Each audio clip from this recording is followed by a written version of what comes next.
welcome to today's introductory lesson on analyzing complex characters. This is an overview of the lesson. We're going to go over what are complex characters, the difference between inference and context clues, what a character map looks like and how you can use it, and then a wrap-up. So like I said, first we're going to go over what are complex characters.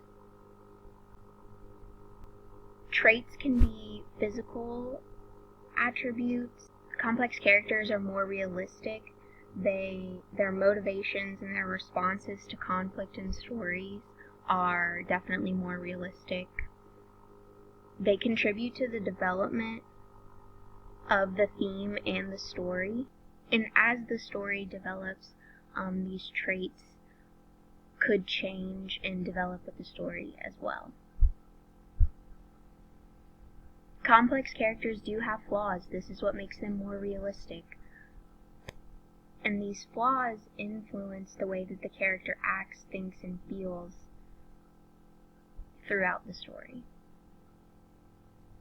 Motivations are their motives. We need to know the motives behind our complex characters and why they react to the things that they do, the way that they do.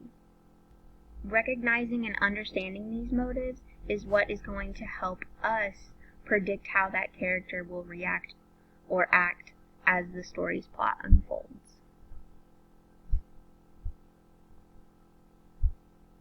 To go off of that, some key terms to know are protagonist, flat, round, dynamic, static, and these are key terms that we use to define characters. So the protagonist is the leading character, right? Flat is a key term that would describe a character who is not complex, who remains stagnant throughout the course of a work.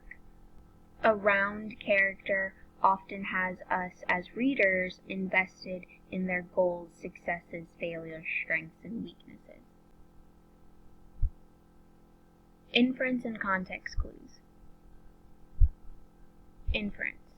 Merriam-Webster defines inference as something that is inferred, especially a conclusion or opinion that is formed because of known facts or evidence. This means you should be able to infer something about your characters based off of something that is in the text. Come out, wherever you are. That's just a little joke. Because you are all capable of inferring from the text. Context clues. It's a literary device. It usually is hints that an author gives to the reader. It defines difficult or unusual words, and they're usually hidden in plain sight. You can use context clues when you only need like a general sense of the meaning.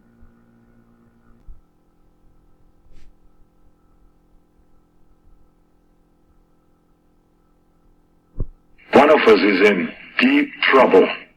Context clues are often just there to build your vocabulary, so it's nothing to be scared. So now we're moving on to character maps. Character maps are going to display the actions, the feelings, the appearance, and the dialogue for specific characters. These are going to help us determine how characters advance in the plot or develop the theme, and also help us analyze them at the same time. This is just an example of a character map I have on here. You can see actions right here, feelings right here, says, and appearance or looks, and you'll complete these as we read the stories. So to wrap up, when thinking about complex characters, we need to be mindful of the character's attitudes, how they think, act, and feel, their motivations or their reasons for their actions, and what this shows about them. We need to be mindful of our key terms, And why do we need to analyze characters? I know I've said it a few times, but analyzing our characters helps us be aware of how the plot and the theme are developing throughout the story. It also helps us improve our narrative techniques and our own writing by analyzing dialogue, pacing, description, events, and our characters.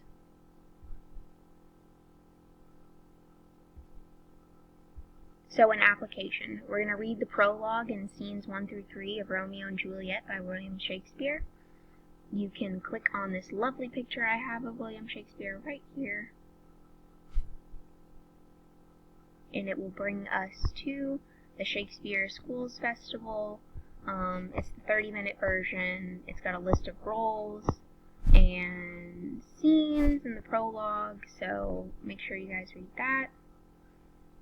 And these are the questions as to guide your character analysis. Who are the characters? Are there main characters? What do the main characters want or need? What's their role in the story? What are their interactions? How do they think and feel? Big events and reactions?